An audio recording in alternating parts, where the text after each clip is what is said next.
ଋଣରେ ଟଙ୍କା ଆଣି ବହୁ କଷ୍ଟରେ କରିଥିଲେ ଆଖୁ ଚାଷ। ହେଲେ ଅମଳ ସମୟରେ ଆଖୁ କିଆରୀରେ କୌଣସି କାରଣରୁ ଅଗ୍ନିକାଣ୍ଡ ଘଟି ଜଳିପୋଡ଼ି ସବୁ ପାଉଁଶ ହୋଇଯାଇଛି।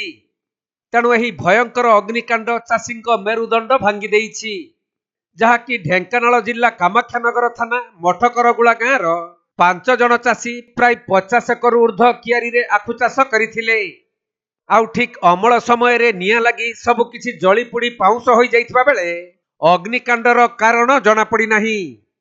ଖବର ପାଇ କାମାକ୍ଷାନଗର ଓ ଭୁବନ ଅଗ୍ନିଶମ ବାହିନୀ ପହଞ୍ଚି ନିଆଁ ଲିଭା କାର୍ଯ୍ୟ କରିଥିଲେ।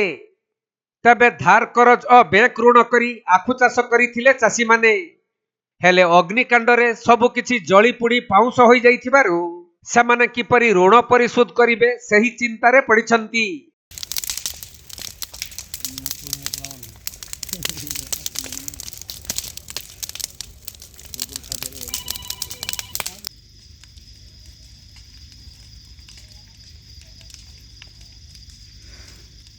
अरे बास